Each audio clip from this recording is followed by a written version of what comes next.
ஓம் சாந்தி 11/6/2025 காலை முரளி. ஓம் சாந்தி. தாதா மதுபன். பாபா சொல்கிறாங்க, இனிமையான குழந்தைகளை, இப்போது நீங்கள் எல்லையற்ற தூய்மையை கடைபிடிக்க வேண்டும். எல்லையற்ற தூய்மை அதாவது ஒரு தந்தையை தவிர வேறு யாருடைய நினைவும் வரக்கூடாதுன்னு சொல்கிறாங்க பாபா. அதாவது எல்லையற்ற தூய்மைன்னா என்னென்னா, ஒரு பாபாவை தவிர நம்ம வேறு யார் நினைவும் வரக்கூடாது சொல்கிறாரு. கேள்வி: தந்தையிடமிருந்து ஆஸ்தி அடைவதற்கு முந்தைய முயற்சிக்கும் அதன் பிறகு உள்ள மனநிலைக்கும் உள்ள வித்தியாசம் என்னன்னு சொல்லி பாபா கேட்குறாங்க. பதில்: எப்போது நீங்கள் தந்தையிடமிருந்து ஆஸ்தி அடைகிறீர்களோ அப்போது தேகத்தின் அனைத்து சம்பந்தங்களையும் விட்டுவிட்டு ஒரு தந்தை நினைவு செய்யும் முயற்சி செய்கிறீங்க. ஆஸ்தி கிடைத்ததும் தந்தையை மறந்துடுறீங்கன்றாரு. இப்போது ஆஸ்தி அடைய வேண்டும், ஆகையால் யாரிடத்திலும் புதிய சம்பந்தத்தை உருவாக்கி கொள்ளக்கூடாதுன்னு சொல்கிறார் பாபா. இல்லையெனில் மறப்பதற்கு கடினமாகிவிடும்ன்றாரு. அனைத்தையும் மறந்து ஒருவரை நினைவு செய்தால் ஆஸ்தி கிடைத்துவிடும் சொல்கிறார் பாபா. பாட்டு: இந்த நேரம் கடந்து கொண்டே செல்கிறது. ஓம் சாந்தி. இனிமேல இனிய குழந்தைகளுக்காக தந்தை புரிய வைக்கிறார். ஞானி மற்றும் அஞ்ஞானி என்று யாரை கூறுகிறோம் என்பதை பிராமணர்களாகிய நீங்கள் மட்டுமே அறிவீர்கள். நமக்கு தெரியும் ஞானி யார், அஞ்ஞானி யார், பிகே யார், நான் பிகே யாருன்ட்டு. ஞானம் என்றால் படிப்பு. இதன் மூலம் நான் ஆத்மா, அவர் பரம்பிதா பரமாத்மா என்பதை நீங்கள் அறிந்து கொண்டீர்கள். இப்போ நம்ம இந்த ஞானத்தின் மூலமாக, படிப்பின் மூலமாக தெரிஞ்சிட்டோம் நம்ம ஆத்மா, நம்மளுடைய அப்பா பரம்பிதா பரமாத்மான்ட்டு. நீங்கள் அங்கிருந்து மதுவனத்திற்கு வருகின்ற போது முதலில் தன்னை ஆத்மா என்று புரிஞ்சுக்கிறீங்க. நாம் நமது தந்தையிடம் செல்கிறோம். பாபா என்று சிவபாபாவை தான் கூறுகிறோம். சிவபாபா பிரஜாபிதா பிரம்மாவின் உடலில் இருக்கின்றார். அவரும் பாபா ஆகிறாரு, அவரும் தந்தை ஆகிறாரு. நீங்கள் வீட்டிலிருந்து வரும்போது நாம் பாப்தாதாவிடம் செல்கிறோம் என்பதை புரிஞ்சு கொள்கிறீர்கள் சொல்கிறாரு. நீங்கள் கடிதத்திலும் பாப்தாதா என்று தான் எழுதுறீங்க. சிவபாபா பிரம்மா தாதா. பாபான்றது சிவபாபா, பிரம்மா பாபா தாதா சகோதரர். நாம் பாபாவிடத்தில் செல்கிறோம். பாபா ஒவ்வொரு கல்பத்திலும் நம்மை சந்தித்திருக்கின்றார். பாபா நம்மை எல்லையற்ற தூய்மையானவர்களாக்கி நமக்கு எல்லையற்ற ஆஸ்தி கொடுக்கின்றார். தூய்மையில் எல்லைக்குட்பட்டது மற்றும் எல்லையற்றது இருக்கிறதுன்னு சொல்லி பாபா சொல்கிறாரு. எல்லையற்ற தூய்மை சதோப்பிரதானம் ஆவதற்காக நீங்கள் முயற்சி செய்து கொண்டிருக்கிறீங்கன்றாரு. வரிசை கிரமம் ஏற்படவே தான் செய்கிறது. இருந்தாலும் எல்லாரும் ஒரே மாதிரி தூய்மையாகிறதில்ல, வரிசை கிரமமாக தூய்மையாகணுன்றாரு. எல்லையற்ற தூய்மை என்றால் ஒரு எல்லையற்ற தந்தையை தவிர வேறு யாருடைய நினைவும் வரக்கூடாதுன்றாரு. அந்த பாபா மிகவும் இனிமையானவராக இருக்கின்றார். உயர்ந்ததிலும் உயர்ந்தவர் பகவான், மேலும் எல்லையற்ற தந்தையாகவும் இருக்கிறாரு. அனைவரின் தந்தை ஆவார்னு சொல்கிறாரு. குழந்தைகளாகிய நீங்கள் தான் அறிந்திருக்கிறீர்கள் சொல்கிறாரு. எல்லையற்ற தந்தை சதா பாரதத்தில் தான் வராரு. எல்லையற்ற சந்நியாசம் சேவிக்கின்றார். சந்நியாசமும் முக்கியமானது அல்லவா? இதுதான் வைராக்கியம் என்று கூறப்படுகிறதுன்னு சொல்கிறாரு. இப்போ பாபா வராரு நம்மளை எல்லையற்ற சந்நியாசம் சேவிக்கிறார். முழு உலகத்தின் மீது வைராக்கியம் சேவிக்கிறார். குழந்தைகளே, இதிலிருந்து இந்த முழு பழைய உலகத்திலிருந்து புத்தியோகத்தை நீக்கிவிடுங்கள். இது பழைய சீச்சி உலகம்ட்டு சொல்கிறார். இதன் பெயரே நரகம், துக்க தாமமாகும். யாராவது இறந்துட்டா சொர்க்கவாசி ஆயிட்டார்னு சொல்கிறாங்கன்னா அப்போ இது நரகம் தானேன்றாரு. இவர்கள் என்ன சொல்கிறாங்களோ அதுவும் தவறானதுன்றார் பாபா. தந்தை சொர்க்கவாசி ஆவதற்காக சரியான விஷயத்தை சொல்கிறார்.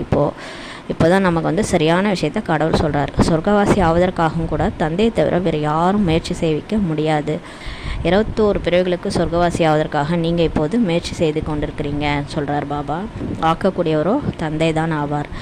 அவர் ஹெவன்லி காட்ஃபாதர் என்று கூறப்படுகின்றார். சுயம் சொல்கிறார், குழந்தைகளே, நான் உங்களை முதல் சாந்தி தாமத்திற்கு அழைத்து செல்வேன். ஏனென்றால் அவர் சாந்தி தாமத்திற்கு எஜமானன் அல்லவா. சாந்தி தாமத்திற்கு சென்று பிறகு சுகதாமத்திற்கு நடிக்க நீங்கள் வருவீங்க. நம்ம சாந்தி தாமம் செல்லும்போது அனைத்து தர்மத்தை சார்ந்தவர்களும் சாந்தி தாமத்துக்கு வருவாங்கன்னு சொல்கிறாரு. புத்தியில் இந்த முழு நாடக சக்கரத்தை நினைவில் வைத்து கொள்ள வேண்டும் சொல்கிறார் பாபா. நாம் அனைவரும் சாந்தி தாமத்திற்கு செல்வோம். பிறகு நாம் தான் முதலில் தந்தையிடமிருந்து ஆஸ்தி அடைகிறோம் சொல்லி பாபா சொல்கிறார். யாரிடமிருந்து ஆஸ்தி அடையுமோ அவரை அவசியம் நினைவு செய்யணும் இல்லையா? ஆஸ்தி அடைந்து விட்டால் பிறகு தந்தையின் நினைவை மறந்துடுவோம் என்பது குழந்தைகள் நீங்கள் அறிந்திருக்கிறீங்கன்றாரு. நம்ம ஆஸ்தி சொர்க்கத்தில் போயிட்டு பாபா நினைவே இருக்காதுல்ல, அதை சொல்கிறாரு. பிறகு தந்தையின் நினைவை மறந்துடுவோன்ட்டு நீங்கள் அறிஞ்சிருக்கிறீங்க. மிக எளிய முறையில் ஆஸ்தி கிடைக்கிறது. தந்தை நேரில் சொல்கிறார், இனிய குழந்தைகளை, உங்களது தேக சம்பந்தங்கள் எல்லாத்தையும் மறந்துடுங்க. இப்போது எந்த ஒரு புது சம்பந்தங்களையும் உருவாக்கி கொள்ளக்கூடாது. ஒருவேளை ஏதாவது புது சம்பந்தங்களை உருவாக்கி கொண்டால் பிறகு அதை மறக்க வேண்டியிருக்கும் சொல்கிறாரு. ஒருவேளை ஆண் அல்லது பெண் குழந்தை பிறந்து விட்டால் அதுவும் கடினமாகிவிடும். அதிக நினைவு வரும் அல்லவான்றாரு. அனைத்தையும் மறந்து ஒருவரை மட்டுமே நினைவு செய்யுங்கள் என்றுதான் தந்தை கூறுகின்றார். அவர் தான் நமது தாய், தந்தை, ஆசிரியர், குரு போன்ற அனைத்துமாக இருக்கிறார். குரு தந்தையின் குழந்தைகளாகிய நாம் அனைவரும் சகோதர சகோதரிகளாக இப்போ இருக்கின்றோம் சொல்கிறாரு. சித்தப்பா மாமா போன்ற எந்த சம்பந்தமும் கிடையாது. இந்த ஒரே ஒரு சமயத்தில் தான் சகோதர சகோதரி என்ற சம்பந்தம் ஏற்படுகிறது. பிரம்மாவின் குழந்தையாக சிவபாபாவின் குழந்தையாகவும் நாம் தான் இருக்கிறோம். பேரன் பேத்திகளாகவும் இருக்கிறோம். இது பக்காவாக புத்தியில் நினைவுக்கு வருகிறது அல்லவான்னு சொல்லி கேட்குறாரு. வரிசைக்கிரமமான முயற்சியின்படி தான் இப்போ போயிட்டுருக்குது. நடந்தாலும் காரியங்கள் செய்தாலும் குழந்தைகளாகிய நீங்கள் சுயதர்சன சக்கரதாரிகளாக இப்போ ஆகிறீங்கன்னு சொல்லி பாபா சொல்கிறாரு. குழந்தைகளாகிய நீங்கள் இந்த நேரத்தில் சைத்தன்ய லைட் ஹவுஸாக கலங்கரை விளக்காக இருக்கிறீங்க.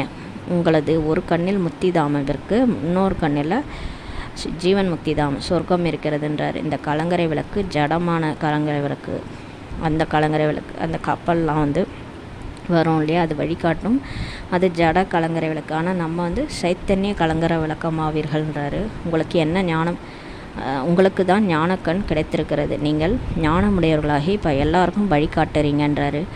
தந்தை உங்களுக்கு கற்பித்து கொண்டிருக்கிறார். இது துக்கதாமம். நாம் இப்போது சங்கமத்தில் இருக்கிறோம். மற்றபடி முழு உலகம் கலியுகத்தில் இருக்கிறாங்க என்பதை நாம் அறிவோன்றாரு. சங்கமத்தில் தந்தை குழந்தைகளுடன் சேர்ந்து அமர்ந்து இப்போ உரையாடல் செய்துட்ருக்கிறாரு.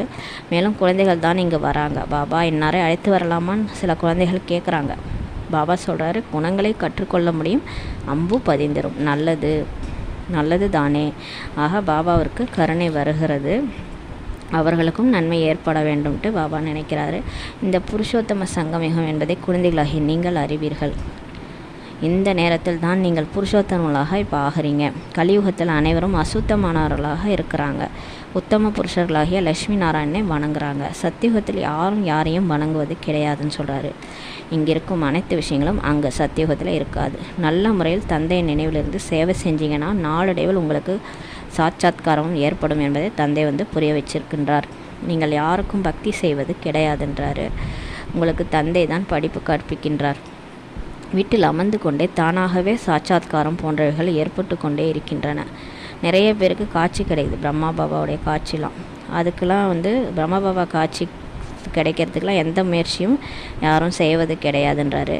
எல்லையற்ற தந்தை இவர் மூலமாக இப்போ காட்சி செய்விக்கின்றார்.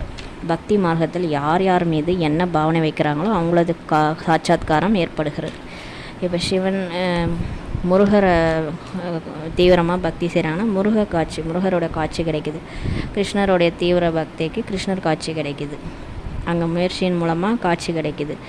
இப்போது உங்களது பாவனை அனைவரையும் விட உயர்ந்த தந்தையின் மீது தான் இருக்கிறது. ஆக எந்த உழைப்பும் என்று தந்தை சாட்சாத்காரம் செய்வித்து கொண்டிருக்கின்றார் சொல்கிறாரு. ஆரம்பத்தில் எத்தனையோ பேர் டிரான்ஸில் போனாங்க. தானாகவே எதிரில் அமர்ந்து பிரம்மபாபா முன்னாடி உட்காந்தோடனே தியானத்தில் போயிடுவாங்க. எந்த பக்தியும் செய்யலை. குழந்தைகள் எப்போதாவது பக்தி செய்கிறார்களா என்ன? ஒரு விளையாட்டு போன்றே இது ஆகிவிட்டதுன்றாரு. வைகுண்டத்திற்கு செல்லலாம். ஒருவரை ஒருவர் பார்த்து சென்றனர். எதெல்லாம் கடந்து போயிட்டோ அதை திரும்பவும் செய்வீங்கன்றாரு. நாம் தான் இந்த தர்மத்தை சார்ந்தவர்களாக இருந்தோம் என்பதை நீங்கள் இப்போ அறிவீங்க. சத்தியுகத்தில் முதலில் இந்த தர்மம் தான் இருந்தது. இதில் அதிக சுகம் இருக்கிறது. பிறகு சிறிது சிறிதாக கலைகள் குறைஞ்சிட்டே போகுதுன்றாரு. எந்த சுகம் புது கட்டிடத்தில் இருக்குமோ அது பழையதில் இருக்காது இல்லையா? சிறிது காலத்துக்கு பிறகு ஷோ குறைந்துவிடும். சொர்க்கத்திற்கும் நரகத்திற்கும் அதிக வித்தியாசம் இருக்கிறது அல்லவா? எங்கு இந்த சொர்க்கம் இருக்கிறது, எங்கு அந்த நரகம் இருக்கிறது? நீங்கள் குஷியாக இருக்கிறீங்க. தந்தையின் நினைவும் அந்த உறுதியானதாக ஆகிவிடும் என்பதையும் நீங்கள் அறிவீர்கள் சொல்கிறாரு. நான் ஆத்மா என்பதை மறந்து விடுகிறீர்கள். பிறகு தேக அபிமானத்தில் வந்துடுறீங்கன்னு சொல்கிறாரு. இங்கே அமர்ந்திருந்தாலும் முயற்சி செய்து தன்னை ஆத்மா என்று நிச்சயம் செய்யுங்க. ஆக தந்தையின் நினைவும் இருக்கும்னு சொல்கிறாரு. தேகத்தில் வருவதன் மூலம் தேகத்தின் அனைத்து சம்பந்தங்களும் நினைவிற்கு வந்துவிடும் சொல்லி பாபா சொல்கிறார். இப்போ தேகத்தில் வரதுனால தான் தேக சம்மந்தப்பட்ட விஷயங்கள்லாம் ஞாபகம் வருது. இது ஒரு சட்டம்ன்றார். அதே ஆத்மான்னு புரிஞ்சிட்டிங்கன்னா பாபாவுடைய நினைவு இருக்குன்றார். எனக்கு ஒருவரை தவிர வேறு யாரும் இல்லை என்று நீங்கள் பாடம் செய்கிறீங்க. பாபா நாம் பலியாகி விடுவோம். இது இப்போதைய நேரமாகுன்றாரு. ஒருவரை மட்டுமே நினைவு செய்ய வேண்டும். கண்களில் யாரை நீங்கள் வேண்டுமென்றாலும் பாருங்கள், எங்கு வேண்டுமானாலும் செல்லுங்கள். ஆத்மாவானது தந்தையை நினைவு செய்தால் போதுன்றாரு. சரீர நிர்வாகத்திற்காக காரியங்களும் செய்ய வேண்டும் தான். கைகள் வேலை செய்து கொண்டிருந்தாலும் மனம் தந்தையின் நினைவில் இருக்கட்டும்ன்றாரு. ஆத்மா தனது அன்பானவரை தான் நினைவு செய்ய வேண்டும். யாருக்காவது தனது தோழி மீது அன்பு ஏற்பட்டுவிட்டால் அவரது நினைவு நிலைத்து விடுகிறதுன்னு சொல்லி பாபா சொல்கிறாரு. பிறகு அந்த பற்றுதலை போக்குவது மிகவும் கஷ்டமாகி விடுகிறது. பாபா பிறகு இந்த பற்றுதலை போக்குவது மிகவும் கடினமாகிவிடுறதுன்னு சொல்கிறாங்க. பாபா இவ்வாறு ஏன் நடக்கிறதுன்னு சொல்லி கேட்குறாங்க. அரே, நீங்கள் ஏன் பேருருவத்தில் மாட்டிக்கொள்கிறீர்கள்னு சொல்லி பாபா சொல்கிறாரு.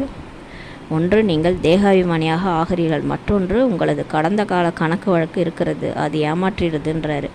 இப்போ நம்ம ஏன் பேருருவத்தில் மாட்டிக்கிறோன்னா, நம்ம வந்து தேகாபிமானத்தில் ஒன்று வந்துடுறோம். இன்னொன்று, கடந்த கால கணக்கு வழக்கு நமக்கும் அவங்களுக்கும் இருக்குது, அதுதான் ஏமாத்துது. உங்களுக்கு தெரியல, இது மாயா. தேகாபிமானத்தில் வந்து நம்ம ஏமாறுறோன்றது உங்களுக்கு புரியல அப்படின்னு சொல்கிறாரு. ஏன் இப்படி நடக்குதுன்ட்டு என்னை கேட்குறீங்கன்றாரு. இந்த கண்களால் எதையெல்லாம் பார்க்கிறீர்களோ அதில் புத்தி இப்போது செல்லக்கூடாது என்று தந்தை சொல்கிறாரு. நமக்கு சிவபாபா கற்பிக்கின்றார் என்பது உங்களது புத்தியில் இருக்க வேண்டும். இங்கு அமர்ந்திருந்தாலும் தந்தையை துளியும் நினைக்காத குழந்தைகள் பலர் இருக்கிறாங்கன்றாரு. ஆக தன்னையும் பார்க்க வேண்டும். நான் எவ்வளோ நேரம் சிவபாபாவை நினைவு செய்தேன், இல்லையெனில் சார்ட்டு தவறானதாக ஆகிருன்றாரு. பகவானே வந்து சொல்கிறாரு, இனிய குழந்தைகளை என்னை நினைவு செய்யுங்கள். தன்னிடத்தில் இப்போ குறித்து வைத்து கொள்ளுங்கள். எப்போது விரும்புகிறீர்களோ நினைவில் அமர்ந்துருங்க. உணவு சாப்பிட்டு முடித்ததும் 10-15 நிமிஷம் உலாவி விட்டு வந்து நினைவில் அமர்ந்து விடுங்கள்ன்றாரு. ஏனெனில் இங்கே வேறு எந்த வேலையும் கிடையாது. இருப்பினும் எந்த தொழிலை விட்டு வந்திருக்கிறீர்களோ அதன் நினைவு சிலரது புத்தியில் வந்துக்கிட்டே இருக்குது. மதுபனில் எந்த வேலையும் கிடையாது. இருந்தாலும் நம்ம வேலையை விட்டுட்டு வரவங்களுக்கு அந்த வேலை நினைவே வந்துட்டுருக்குது. மிகவும் உயர்ந்த லட்சியமாகும். அதனால்தான் பாபா சொல்கிறார், தன்னை சோதித்து கொள்ளுங்கள். இது உங்களது மிகவும் விலை மதிக்க முடியாத நேரமாகும் சொல்கிறாரு. பக்தி மார்க்கத்தில் நீங்கள் எவ்வளவு நேரத்தை வேஸ்ட் ஆக்கிட்டீங்க. நாளுக்கு நாள் வீழ்ச்சியடைந்து கொண்டே தான் இருந்தீங்க. கிருஷ்ணரின் காட்சி கிடைத்தது மிகுந்த குஷி ஏற்பட்டு விட்டது. ஆனால் அடைவது எதுவுமே கிடையாது. கிருஷ்ணர் காட்சி கிடைச்சா நமக்கு முக்தி கிடைக்குதா, இல்லை கிருஷ்ணர் கூடயே போயிடுறோமா? இல்லையா? காட்சி மட்டும் தான் கிடைக்குது. மற்றபடி அதனால் எந்த நன்மையும் இல்லை. முக்தியும் கிடைக்காது, ஜீவன் முக்தியும் கிடைக்காது. தந்தையின் ஆஸ்தி ஒரே ஒரு முறை தான் இப்போ கிடைக்கிறது. என் நினைவில் இருந்தால் உங்களது பல பிறவிகளின் பாவங்கள் அழிந்துவிடும் என்று தந்தை சொல்கிறார். எந்த குழந்தைகள் நினைவிலிருந்து தனது விக்ரமங்களை அழித்து கர்மாதீத நிலை அடைகிறீர்களோ அவர்களுக்குத்தான் சொர்க்கத்தின் பாஸ்போர்ட் கிடைக்கும்ன்றாரு. இல்லைனில் அதிக தண்டனைகள் அடைய வேண்டியிருக்கும் சொல்கிறாரு. இப்போ நம்ம பாபா நினைவு செய்து நம்மளுடைய பாவ கர்மங்களை அழிச்சிட்டோன்னா கர்ம கணக்கு முடிச்சிருவோம். கர்மாதிதிலே அடைஞ்சிட்டோன்னா நம்ம சொர்க்கத்தின் பாஸ்போர்ட் நமக்கு கிடச்சிரும். இல்லை என்றால் நம்ம வந்து அந்த கர்ம கணக்கை எப்படி முடிக்க வேண்டியது வரும்னா, உடலில் நோய், உறவினர்களுடைய சண்டை பிரச்சனை, இது மாதிரி நிறைய கணக்கு வழக்குகளால் கஷ்டப்பட்டு தண்டனை அடைஞ்சு முடிக்க வேண்டியது இருக்குன்றாரு. இல்லைனா பாபா நினைவில் ஈஸியாக முடிச்சிடலாம். தனது கிரீடம் மற்றும் சிம்மாசனத்தின் ஃபோட்டோவை பையில் வைத்து கொண்டால் நினைவிருக்கும் என்று பாபா வழி சொல்கிறார். இப்போ பாபா எப்படி நினைக்கிறது, மறந்து போகிறோம் இல்லையா, அதுக்கு வழி சொல்கிறாரு. உங்களுடைய அந்த பேட்ஜ் குத்திக்கோங்க, இல்லை கிரீடம் சிம்மாசனத்தின் இந்த லட்சுமி நாராயணன் ஃபோட்டோவை பையில் வச்சுக்கோங்கன்றார். அதை பார்த்து நீங்கள் ஞாபகப்படுத்திக்கோங்க. இதன் மூலம் நாம் இவ்வாறு ஆகிறோம். எவ்வளவு பார்ப்பீர்களோ அவ்வளவு நினைவு செய்வீர்கள்ன்றாரு. பிறகு அதன் மீது பற்றுதலும் வந்துடும் உங்களுக்கு.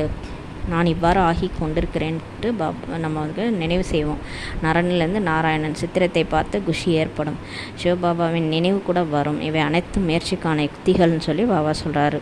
இதெல்லாம் நம்ம நோட் பண்ணி வச்சுக்கணும். முயற்சிக்கான யுக்திகளை பாபா வந்து இந்த முறையில் சொல்லியிருக்காரு. சத்யநாராயணன் கதை கேட்பதால் என்ன லாபம் என்று நீங்கள் யாரிடத்தில் வேண்டுமென்றாலும் கேளுங்கள் சொல்கிறாரு. நமது பாபா நமக்கு சத்யநாராயணன் கதையை சொல்லி கொண்டிருக்கிறார். 84 பிறவிகள் நாம் எப்படி எடுத்திருந்தோம், அதுவும் கணக்கு வேண்டும் அல்லவா? அனைவரும் 84 பிறவிகள் எடுக்க மாட்டாங்கன்னு சொல்கிறாரு. 9 லட்சம் பேர் யார் வந்து ஃபஸ்ட் கிளாஸாக முயற்சி பண்ணி ஸ்ரீமத் படி நடந்தாங்களோ அவங்க தான் வந்து சொர்க்கத்தில் ஃபஸ்ட்லேயே வருவாங்க. 84 பிறவிகள் அவங்க தான் எடுப்பாங்க. உலகத்தினருக்கு எதுவும் தெரியாது, வாயில் வருவதை சொல்லிடுறாங்க. இதுதான் தத்துவ அறிவு, நடைமுறையின்றி பட்ட விளக்கம் என்று சொல்லப்படுகிறது. ஏதோ அனுபவம் இல்லாமல் பேசுவாங்க, அது தத்துவ அறிவு. உங்களுடையது நடைமுறை அனுபவமாகும் சொல்கிறாரு. இப்போது என்ன நடந்து கொண்டிருக்கிறதோ பிறகு அதே பக்தி மார்க்கத்தில் புத்தகமாக உருவாகும் சொல்கிறாரு.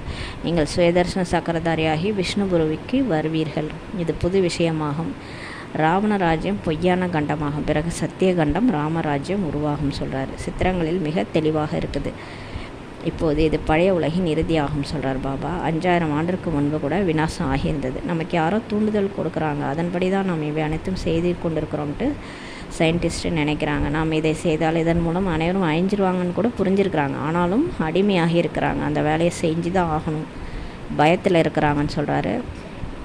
வீட்டில் அமர்ந்தபடியே ஒரு அணுகுண்டு பயன்படுத்தினால் அழித்து விடுவோம் என்று புரிஞ்சிருக்கிறாங்க. விமானம், பெட்ரோல் போன்றவைகளின் அவசியம் கூட இருக்காது, விநாசம் அவசியம் ஏற்படும் சொல்லி பாபா சொல்கிறார். புது உலகம் சத்தியுகம் இருந்தது. கிறிஸ்துவிற்கு 3000 ஆண்டுக்கு முன்பு சொர்க்கமாக இந்த உலகம் இருந்தது அப்படின்னு பைபிளில் இருக்குது. இப்போது மீண்டும் சொர்க்கம் ஸ்தாபனை ஆகி கொண்டிருக்கிறதுன்ட்டு பாபா சொல்கிறார். ஸ்தாபனை அவசியம் ஆகணும் என்பது நாளடைவில் எல்லாரும் புரிஞ்சுக்குவாங்க. இது துளியளவும் சந்தேகம் கிடையாதுன்னு சொல்கிறார் பாபா. இந்த நாடகம் முந்தைய கல்பத்தை போன்று சுற்றி கொண்டே தான் இருக்கிறது. நாடகம் அவசியம் முயற்சி செய்ய வைக்கின்றார் எல்லாரையும். நாடகத்தில் என்ன இருக்கிறதோ அவ்வாறே நடக்கும் என்று இருந்துவிடவும் கூடாது. முயற்சி உயர்ந்ததா அல்லது பிராப்தி உயர்ந்ததா என்று கேட்குறாங்க. முயற்சி தான் உயர்ந்ததுன்ட்டு பாபா சொல்கிறார். ஏனெனில் முயற்சியின் மூலம்தான் பிராப்தியே உருவாகுது. முயற்சி இல்லாமல் யாரும் ஒருபொழுதும் இருந்துவிட முடியாது சொல்கிறாரு. ட்ராமாவில் இருந்தால் நாடகம்னு நம்ம முயற்சி செய்யாமல் உட்காந்துருக்க முடியாது. பாபா நினைக்கணும், முரளி படிக்கணும், இந்த மாதிரி முயற்சி நம்ம செஞ்சுக்கிட்டே இருக்க முயற்சி மூலமாக பிராப்தி உருவாகுன்றாரு. நீங்கள் முயற்சி செய்து கொண்டிருக்கிறீங்கள் அல்லவா? எங்கிருந்தெல்லாமோ குழந்தைகள் வராங்க, முயற்சி செய்கிறாங்க. பாபா நாம் மறந்து விடுகிறோம்ட்டு சொல்கிறாங்க. அரே என்னை நினைவு செய்யுங்கள் என்று சிவபாபா உங்களுக்கு சொல்கிறார். யாருக்கு சொல்கிறார்? ஆத்மாவாகிய எனக்கு சொல்கிறாரு. தந்தை ஆத்மாக்களுடன் தான் உரையாடல் செய்கிறாரு. சிவபாபா தான் பதித பாவனாக இருக்கிறாரு. இந்த ஆத்மாவும் அவர் கூறுவதை தான் கேட்கிறது இல்லையா? நம்ம யார் சொன்னால் திருந்துவோம்? பாபா சொன்னால் தானே திருந்துவோம். யார் சொன்னால், மனுஷன் சொன்னால் எந்த மனுஷனும் கேட்க மாட்டாங்க. ஆனால் பாபா சொன்னால் ஆத்மா கேட்குதுன்றார். குழந்தைகளாகிய உங்களுக்குள் இந்த நம்பிக்கை மிகவும் உறுதியாக இருக்கணும். எல்லையற்ற தந்தை நம்மை உலகிற்கே எஜமானராக ஆக்குறார். அவர் உயர்ந்தலும் உயர்ந்தவர், அன்பிலும் அன்பான தந்தை ஆவார். பக்தி மார்க்கத்தில் அவரைத்தான் நாம் நினைவு செய்தோம். உங்களது வழிமுறைகள் தனிப்பட்டதன் கூட பாடப்பட்டிருக்குது. பாடினோம் இல்லையா? ஆக அவசியம் வழிகளை கொடுத்துருக்க வேண்டும். அந்த ஸ்ரீமத்ன்ற வழி தான் உயர்ந்த வழி, பகவானுடைய வழி. அது கண்டிப்பாக அவர் கொடுத்துருப்பார் இல்லையா? இவ்வளவு மனிதர்கள் வீட்டிற்கு திரும்பி எப்படி போவாங்க என்பது இப்போது உங்களது புத்தியில் இருக்கிறதுன்றாரு. எவ்வளவு ஆத்மாக்கள் இருக்கிறாங்க, அனைவருக்கும் சரீரம் இருக்குது. அனைத்து ஆத்மாக்களும் வரிசை கிரமமாக பரந்தாமத்தில் போயிட்டு அவங்க இடத்துல உட்காருவாங்க. வகுப்பு மாற்றம் ஏற்படும் போது வரிசை கிரமமாக அமர்வார்கள் அல்லவா? நீங்களும் வரிசை கிரமமாக செல்வீர்கள். சிறிய புள்ளியானது வரிசை கிரமமாக சென்று அமரும் சொல்கிறாரு. பிறகு வரிசை கிரமமாக நடிப்பதற்கு வரும். இது ருத்ர மாலையாகும். இவ்வளவு கோடிக்கணக்கான ஆத்மாக்களின் மாலை என்னுடையதுன்ட்டு பாபா சொல்கிறார். மேலே மலராகிய நான் இருக்கிறேன். பிறகு நடிப்பதற்காக அனைவரும் இங்கு வர்றீங்க. இந்த நாடகம் ஏற்கனவே உருவாக்கப்பட்டிருக்குது. ஏற்கனவே உருவாக்கப்பட்ட நாடகம் என்று கூறப்படுகிறதுன்னு சொல்கிறாரு. இந்த நாடகம் எப்படி நடைபெறுகிறது என்பதை நீங்கள் தான் அறிவீர்கள். தன்னை ஆத்மான்ட்டு புரிஞ்சுட்டு தந்தையை நினைவு செய்தால் உங்களது விக்கிரமங்கள் பாவக்கர்மங்கள் அழிஞ்சிரும். பிறகு நீங்கள் சென்றுவிடுவீர்கள் என்று அனைவருக்கும் சொல்லுங்கன்றாரு. இதில் முயற்சி இருக்கிறது. அனைவருக்கும் வழி சொல்லணும். இது உங்களது கடமையாகும் சொல்கிறார் பாபா. நீங்கள் எந்த தேகதாரத்திலும் மாட்ட வைப்பது கிடையாது. என்னை நினைவு செய்தால் பாவங்கள் அழிந்துவிடும் என்று தந்தை சொல்கிறாரு. தந்தை கட்டளையிடுகின்றார் எனில் அதை செய்ய வேண்டும்.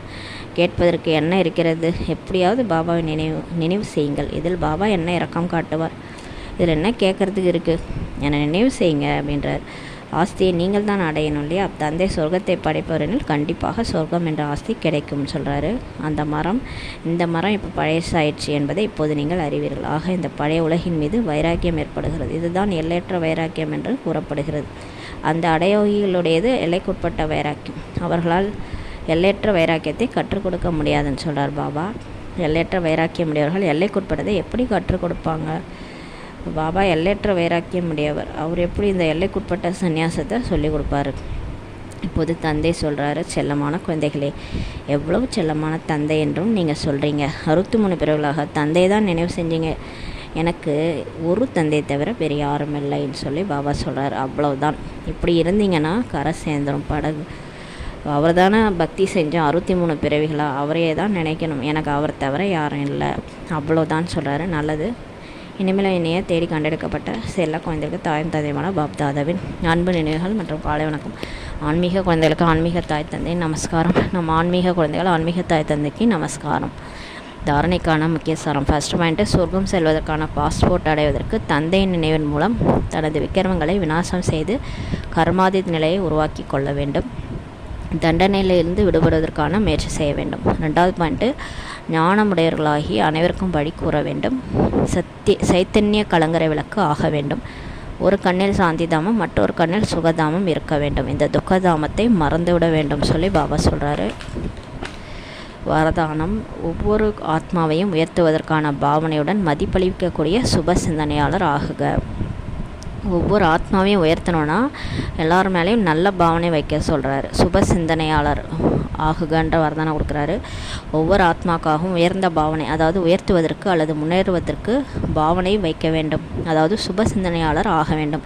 தனது சுப உள்ளுணர்வு மூலம் சுப சிந்தனையாளர் ஸ்திதி மூலம் மற்றவர்களின் அவகுணங்களையும் நீங்கள் மாற்ற வேண்டும்ன்றாரு.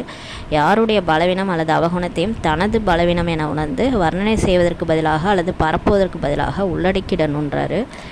இப்போ நம்ம வீட்டில் ஒரு பிரச்சனைனா நம்ம வீட்டிலே அதை மறைச்சிடுவோம் இல்லையா, வெளியில் தெரியக்கூடாதுன்னு நினைப்போம். அது மாதிரி பிகே ஃபேமிலி கூட, நம்மளோட பரிவாரம் கூட நம்மளுடைய ஃபேமிலி. இப்போ யாருடைய பலவீனம் அவகுணம் இருக்குன்னா அதை புரிஞ்சுக்கிட்டு அதை வர்ணனை செய்யாமல் தன்னுடைய பலவீனம்ன்ட்டு புரிஞ்சுக்காங்க. உங்கள் ஃபேமிலியில் ஒரு பிரச்சனைனா அது உங்களுடைய பிரச்சனை தானே. அதுமாரி ஒருத்தவங்களுக்கு பலவீனம்னா அது நம்மளுடைய பலவீனம்ன்ட்டு புரிஞ்சுக்கிட்டு அதை வர்ணனை செஞ்சு எல்லாருக்கும் பரப்பதற்கு பதிலாக உள்ளடக்கிக்கோங்கன்றார் பாபா. மற்றும் மாற்றம் செய்யணும், இதுதான் மதிப்பளிப்பதாகுன்றாரு. பெரிய விஷயத்தை சிறிதாக ஆக்குவது, மனசோர்வடைந்தவர்களை சக்திவான ஆக்குவது, அவர்களது சகவாசத்தின் நிறத்தில் வராமல் இருப்பது, சதா அவர்களையும் ஊக்கம் உற்சாகத்தில் கொண்டு வருவது, இதுதான் மதிப்பளிப்பதாகும் சொல்கிறாரு. அந்த மாதிரி மதிப்பளிப்பவர்கள் தான் சுப சிந்தனையாளர் ஆவாங்கன்னு சொல்லி பாபா சொல்கிறாங்க. ஸ்லோகன்: தியாகத்தின் பாக்கியத்தை முடித்துவிடக்கூடியவை பழைய சுபாவ சம்ஸ்காரங்கள், எனவே இவற்றையும் தியாகம் செய்யுங்கள்னு சொல்லி பாபா சொல்கிறாரு. அவ்யக்த இஷாரா: ஆத்மீக ஸ்திதியில் நிலைத்திருப்பதற்கான அபியாசம் செய்யுங்கள், உள்முக நோக்குள்ளவர் ஆகுங்கள். எப்படி பிரம்மா பாபா தனிமை விரும்பியாக இருந்த காரணத்தினால் சதா உள்முக நோக்கில் இருந்தார். நான் ஆத்மா என்ற பாடத்தை பக்கா ஆக்கினார். இதன் காரணத்தினால் தாமும் சதா சக்தி மற்றும் சுகத்தின் கடலில் மூழ்கியிருந்தார். மற்றும் பிற ஆத்மாக்களையும் கூட தமது சுத்த சங்கல்பம் மற்றும் வைப்ரேஷன் மூலம், உள்ளுணர்வு மூலம் மற்றும் பேச்சு மூலம், தொடர்பு மூலம் சாந்தியின் மற்றும் சுகத்தின் அனுபதியை செய்வித்து கொண்டே இருந்தார். அவர் மட்டும் கடலில் மூழ்கியில் சக்தி சுகத்தின் கடலில் எல்லாரையும் அந்த அனுபவம் செய்ய வச்சார். அதுபோல் தந்தையை பிரம்மா பாபாவை ஃபாலோ பண்ணுங்கன்னு சொல்லி பின்பற்றுங்கள் சொல்லி பாபா சொல்கிறாங்க. ஓம் சாந்தி. நன்றி பாபா, நன்றி ரம்மா, நன்றி பரிவாரம்.